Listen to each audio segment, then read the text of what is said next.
I'm always skeptical of people who say, oh, you can get more and work less. And by the way, it's not about working less necessarily. So you talk about hustling.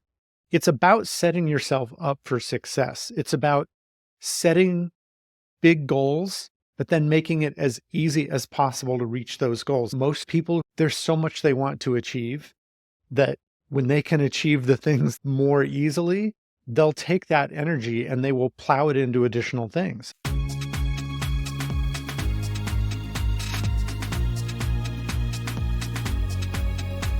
It's time to reinvent. Welcome to the Lessons of Entrepreneurship, the journey of reinvention. Today, I have an exciting guest, David Kolbe, the CEO of Kolbe Corp. David, I'm so excited to have you here because you have lived and breathed something that entrepreneurs are constantly pursuing, which is performance and high performance. So I'm so excited to have you here. David is the author of a new book. David, please let us know who you are and what you're about. Thanks for having me. I'm father of 4, husband to Pam, CEO of Kolbe Corp, and our mission is to help people understand their strengths and specifically the strengths in the way they instinctively take action so that they can use those strengths, which are really the key to driving success, so they can use those to achieve the things they care about. I'm excited. It's a great title for a book. Do more naturally. I said, it's either going to be like you read it and you're like, no way, I've got to do something more to get more productivity and performance. Or you're going to be like, I've been waiting for this. Tell us more about what led you to the point of writing this book and what the premise is. We have a mission. When I say we, it's my co-author, Amy Bruschi, but also the company that we run together. We have that mission to help people achieve the things they care about. And that's really what drove us to write the book. So the mission has been there for a long time, but periodically, honestly, some of it's frustration. We meet with our clients and a client will get their Kolbe results. So we have this thing called the Kolbe Index that helps you understand these strengths, and they'll get the results. And it's very gratifying because they love it. But the frustration is so many times we hear people say, oh my gosh, I wish I had known this 20 years ago. This makes so much sense. I could have avoided these struggles. And that's really what doing more naturally is all about. It's about helping people understand there's this part of you that you don't need to change. You need to tap into it. But when you learn how to tap into it, you learn how to use your energy more effectively and more efficiently so you can get more done, but it actually doesn't use more energy and it doesn't have to take more time. And I know it sounds too good to be true, and I'm not naive. There are sometimes limits and there are usually obstacles, but it's absolutely possible. In the world that we live in, you get this, I hustled so hard to get here. And you're trying to transform yourself into alpha to get things done, or you're trying to take on the get things done persona. I'm interested in knowing, how did that come about in your life and Amy's life? In my life, a little bit of the story is the company that I run was actually founded by my mom almost 50 years ago now. I came to it that way. She started the company. She created the Kolbe Index. I had been doing other things. I worked in the U.S. government. I was a lawyer then after that for a while, and then eventually came to work inside the company. That's my journey to getting here. And it's been quite a blessing. She had to recruit me to come into the business because I was working as a lawyer before I came in. But given what we do, that was easy for her to do, actually. So for her to come up with this index, her founding story of trying to build this business, and how did she get onto this work on your strengths? There are a couple of tracks to that. Number one, she's really an entrepreneur at heart. So she was going to be creating businesses. She had actually started at least one other one formally. She took some time off to raise me and my sister. But then, as I said, she's an entrepreneur at heart, so she couldn't help herself. And she started doing other things part-time and then really started the business out of the house. So it was not really part-time, but she was doing it from home. So she was there when we got home from school and everything. But the other part of the story really is her dad was in the personnel assessment business. He developed something called the Wonderlic Personnel Test, which is a short form intelligence test that lots of businesses use to understand how smart people are, and usually used in a hiring context. She had that background and she had the notion of understanding what makes people tick. But the way she tells the story, she argued with her dad sometimes saying, Dad, but it's not just intelligence. Like we all know smart people who aren't right for a job. Just because they're smart, that's not enough. And he would tell her, Kathy, you go and figure that out. This is what I do. This is what I've figured out. After a number of years, she took him up on that and figured it out. I can imagine you have granddad measuring intelligence and how people tick, and mom being like, no, there's another way. That must have Yep. been an interesting upbringing. I love that you talk about effortless success. And practically, what does that look like? Because sometimes the moment people put effortlessly, they Yep. think, okay, it means I got to do nothing. Misconceptions about what that actually means. And as I said, sometimes it sounds too good to be true. I'll just speak for myself. I'm always skeptical of people who say, oh, you can get more and work less. And by the way, it's not about working less necessarily. So you talk about hustling. It's about setting yourself up for success. It's about setting big goals, but then making it as easy as possible to reach those goals. So this is not about, oh, read my book and then you can just do nothing. You can do less if you want. You can spend less energy to do the same things. But I think most of the people who are going to be attracted to the book are the ones who there's so much they want to achieve that when they can achieve the things they're starting out to do more easily, they'll take that energy and they will plow it into additional things. It might be, oh, I'm going to do more with stuff at home that maybe I haven't had the time to do, or it might be, I'm going to start another business and run that. The basics of what we're trying to tap into is this notion that when you do things in a way that's not natural to you, what we measure isn't about what you can or can't do. So sure, you can do it. I'll use a little example from myself. I'm the kind of person who needs information and detail. I do research. I really need to delve into things, become an expert. If I am doing something where I don't have the opportunity to use that natural approach that I take, where it's about, hey, don't ask questions, don't justify, go on little data and information and just guess. I can do those things, but it takes a lot more energy for me to achieve the same results as somebody who more naturally does that. So I do it, I grind. It feels like hard work. Honestly, it does not give people the same sense of accomplishment and joy to do things in a way that doesn't suit their natural instinctive ways of taking action. So I work hard, but it's not fulfilling, takes extra energy to get, frankly, not great results most of the time because it is so hard. And even if I get great results, I burn out. And so it's not sustainable. So sure, I do it for 6 months or a year or however long I can push it. And then it's, you know what? I am done. I'm out of here. Sure, I achieved success or notoriety, whatever you were working toward, but it's not worth it to me. So just avoid those mistakes. Figure it out earlier and do those things in a way that's going to be more natural for you. Could you give us an example of a type? What's natural to you is Sure. in-depth, analytical, getting Yep. in there, that fires you up to do things. Maybe another example of another type so that people have an Sure. idea of what you mean by your natural way.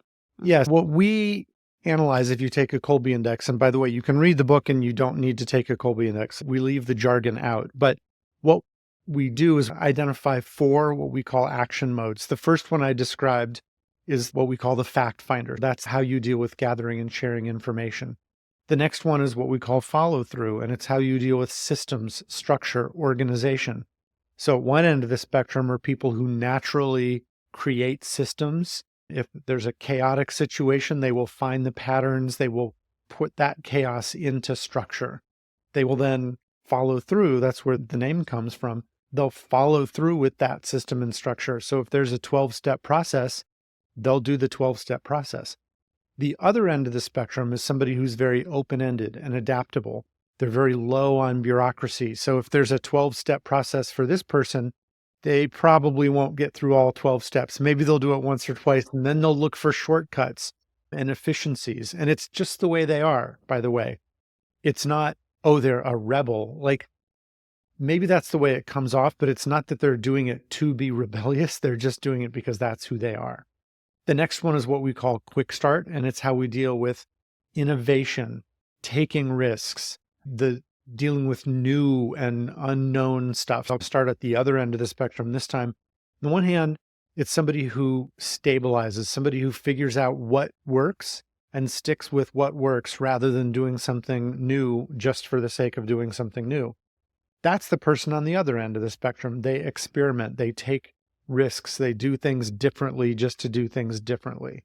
And then the last one is what we would call implementer. The name is a little confusing though. It's not how we implement as in carry things out.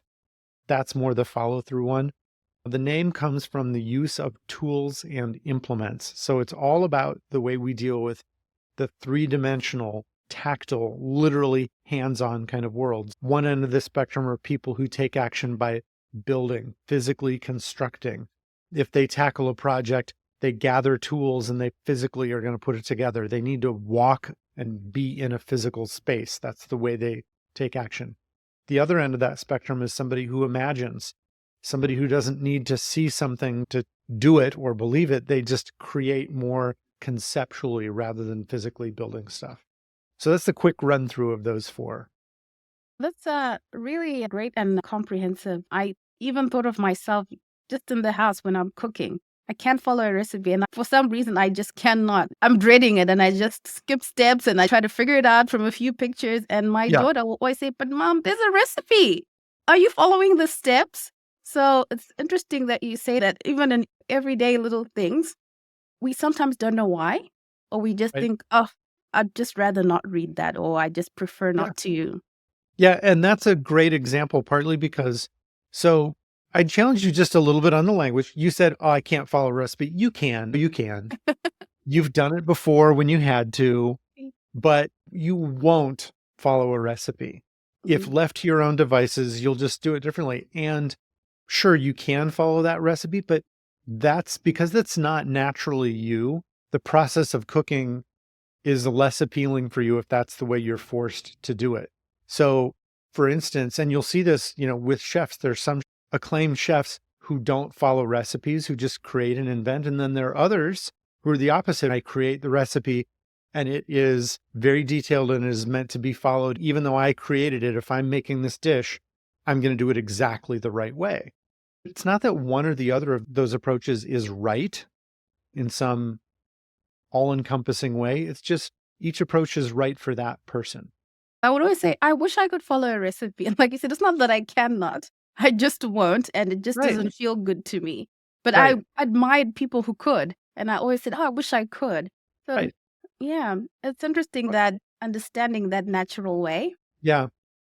Part of the trick, and what I really hope people who read the book and kind of find out about our stuff, even if they don't read the book, understand is I totally get that you admire the people who do it that other way. And sometimes you'd like to because, well, especially if you're cooking something for the first time, if you don't follow the recipe, you're unlikely to get great results. Okay. Very true. Actually, baking is particularly rigid. If you substitute this or that when you're baking, a lot of times it just doesn't turn out. Or if it says, oh, you have to sift the flour before you mix it, and it tells you a specific order of things to put in the mix, if you don't follow it, your cake won't rise. It'll be too dense or sticky or something like that, just because you didn't do the right order. All the ingredients are right. I'm like you. Yeah, there are times where I wish I were more like that other person, but what we really want people to do is celebrate who they are. So recognize, you know what? Yeah, I need to bake, and I really wish I were the kind of person who naturally followed those recipes in detail, but because I'd get a better result most of the time. So instead, like once you learn that, channel your energy into the kind of cooking that's right for you. Hey, you're going to experiment. You're going to make things up more. You're going to have somebody else's recipe that you find online, and then you'll go off in new directions. Oh, I see people make it like this. I'm going to substitute this for that. And then to use your story, you have to convince your daughter at that point, hey, sweetie, I'm experimenting today. And you know what that means? It might be terrible. It might be the best thing we've ever had. Thank you. I really appreciate that. Now, I know you talk about performance and productivity from the Kolbe Index. You get a sense of, okay, what are my strengths? And now you're thinking, how do I apply this to being more productive and being more of a high performer, especially to those in the entrepreneurial space, building Yep. businesses? So it starts with yourself and understanding your strengths, and then understanding, okay, what does my job look like? And you really want alignment between your strengths and the way you're doing a job. So using the cooking example we were just talking about, for someone like you and me that's not necessarily that process oriented, follow the recipe every single time, as I was saying, steer away from baking and maybe be the person who creates new recipes. So you're not following somebody else's, you're coming up with your own, and then somebody else can follow it after you. In other work contexts, it's a similar thing though. If you're in the financial, a lot of finances in a corporate setting, and that can even be a small entrepreneurial kind of business setting. A lot of it is about process and making sure that things are documented very carefully. If that's not you, try to create your role so that you're not handling those things, because that's not going to be very productive for you. You will get burned out. It'll be hard for you to maintain that energy. For the entrepreneurs listening, the reality is that especially early stages of companies, you often have to do everything. And I get that. We've all been there. But what you should really work toward is quickly finding ways to collaborate. That doesn't even have to be hiring a full-time person. It can be, how do you hire an accountant? How do you hire other people outside the company to do some of those tasks? But then when you can hire other people, build on your strengths. Start with who you are so that you can do more naturally, and then hire the people who do things different than you do them. You don't necessarily just want to react and find somebody the exact opposite, but you find the tasks in your company that don't fit you well that you're currently doing, and you find somebody who's better suited for those roles.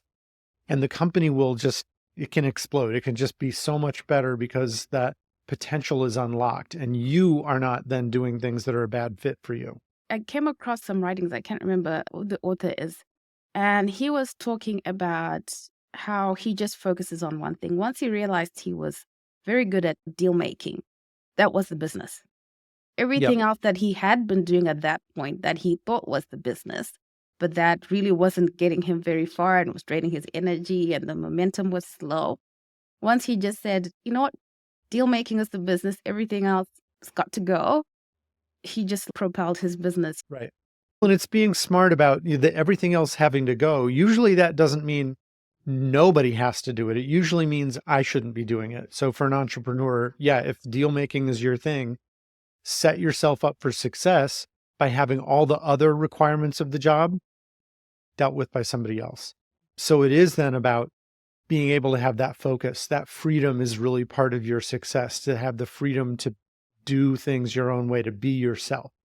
But another joyful part of all this is when we realize that we need other people to do things that we don't naturally do. As I said, it unlocks a lot of potential. So for me, a lot of that system and structure related stuff, when I realized there are people who actually thrive on that. An example from our own company, we got to a point where part of what we were doing internally was we needed to focus on policies and processes so that we could be more efficient. And we were going to document and sometimes create these processes. So it was a really good, smart thing to do for the company. But at our leadership team level, none of the people who was in the room figuring out this is what we should do, none of us naturally did that. But we knew there was somebody else on the team who had the right instincts for this job. And we went to her, and even though the rest of us were thinking, oh my gosh, this sounds terrible, this would be like a prison sentence for us. To her, when she found out she was getting to do this stuff, she loved it. She lit up because she would get to. So it's not just 1 + 1 = 2. It's really the multiplication of 3 × 3 is 9. It's not 6, just addition. And that is the potential that you unlock when you work with other people who complement your strengths. This is something that I think everyone and their team should do because, like you said, someone gets a task and you think just because they have the title, they must love the work. And every day they're dreading coming to work and they're not showing it. But you see the performance and you see the attitude and the way they talk behind closed doors. And it just goes on in a negative way. Yep. Yeah. And it starts with the individual. If it's an entrepreneurial business, usually that means it starts with the entrepreneur and building around that. But I totally agree. Everybody on the team should know it. And leaders, whether that's an entrepreneur, leaders at home, leaders in church, wherever it might be, I think leaders have a responsibility to get the most out of other people and to give them the best ability to reach their potential by tapping into who they are. So it's not enough to just say, oh, I learned it for me and I'm going to be selfish and like just create the system that works only for me. No, you've got a responsibility to broaden that and make it work for other people as well. Especially in this time where with small business, it's so hard for people to attract talent and it's so hard Yep. for people to keep them. And people are unhappy. And I think a lot of that unhappiness, sometimes you've got a job description where, 75% of the things you have to do on a daily are very draining and for very little Yeah. What we reality. talk about a lot in the book is that sustainable success. So you talk about retaining people. We see so often people leave, and sadly, it's the best people. It's the people you want to keep. Look, we all have seen it. The people who are the best get more and more stuff thrown at them because, oh my gosh, I want something done. This is the person to go to. So they start doing things that maybe aren't a great fit for them. And even though they can do it, and they will do it because, gosh, they're dedicated and hardworking on all of those things, but it starts to be more of a struggle, not just because they have so many things on their plate, but because so many of those things aren't a good fit. We were working with one of our clients, a very large property developer and manager of retail developments. Their number one manager of properties, and we're talking like billion-dollar properties. He was so good. We'd gotten promoted. He was managing their top producing property. And they gave this person another promotion, like, hey, now you get to oversee all of those people. But his job changed. His job went from being on site managing the property to now he was back at the corporate office managing all those other people. That fundamental shift in his role took him out of what made him successful. And he was very smart. It's not that he wasn't smart enough. He had great people skills. It's not that he didn't have the people skills. It was mostly, he was the kind of person that takes action through that physical, the implementer strength, where it is that end where he physically constructs, builds, sees things, needs to be part of that environment. But our client came to us and said, this was our top guy and we might have to let him go. And when we started talking to him, it was clear he was basically saying, yeah, and I'm about to quit. Even if they don't fire me, I used to love my job and I hate my job. We were able to identify what was going on. It wasn't personality conflicts or too much work or anything like that. It was they took him away from his instinctive strengths. So we were able to help them put him back in a place where he could use his strengths. It was a little tricky because, look, the real world being what it is, he didn't want to have a demotion. It would have been easy enough to say, oh, just have your old job back, managing our number one property. But that would have been seen by him and others in the organization as a demotion. And also, they really wanted him to play a role developing other property managers because they thought that was really important for the company. But we helped them figure out a way where he could do both of those things. The nut of it was take him out of the corporate office. If you want him to develop those other people, send him to your other properties, have him spend 2 weeks there at a time so that he can walk around, he can learn it, he can see what's going on, and he can physically show those other people what he sees. Literally putting his hands on it and saying, look, this is what you're missing. This is what you need to do better. And when they did that, things turned around. He went back to excellent performance and he went back to having joy in his job. When you say it, I can see it in so many instances where you're lucky if the person even understands why they're not enjoying the work anymore. It makes that connection between, hey, I'm a person who's more hands-on because everybody loves a promotion. And it has so many social things and hierarchy things associated with it and feelings of power and influence and things like that you can easily get lost in all that. But allowing the person to help design the work, maybe, it's having those hard conversations rather than drawing a conclusion. What would you say is the primary way in which you work with business or small business, if you do? Yeah, we do. We work with all kinds of businesses from a strategy standpoint. Sometimes I think maybe we should focus because we'll work with very large international companies. We work with governments, but really most of what we do are with small and medium-sized businesses. So it's everything from a lot of the stuff we've talked about, helping them understand who the people are in the organization, working on communication. So some of that is just recognizing, hey, if I'm working with somebody who is maybe opposite of me, I talked about myself as asking lots of questions, needing lots of information. Not everybody's like that. So when I'm dealing with somebody who isn't like that, how do I give them the bottom line? Give them the 3 bullet pointed highlights that are most important, especially if I'm talking with potential clients. Like, I don't want to overwhelm them with facts and figures and details if that's not the way they operate. So communication, putting teams together and managing those teams. We have software and other solutions that help with hiring. I talked about understanding the role that somebody's going to be in and then picking from among the candidates for that job. And we don't pick one. We never say, I shouldn't say never, I guess it's possible. We basically say, here are people who are a good enough fit. You should, of course, always consider other things like job experience and, are they committed to what you do and lots of other things. But it's what we do for small businesses is pretty comprehensive. A lot of times it's just communication breakdown, and it's such a big thing, but sometimes we don't see how big it is. Understanding yourself, understanding other people, how to work well, whether it's with client, whether it's with staff, with team. And it is really critical to success, really, because like you said, we do need other people.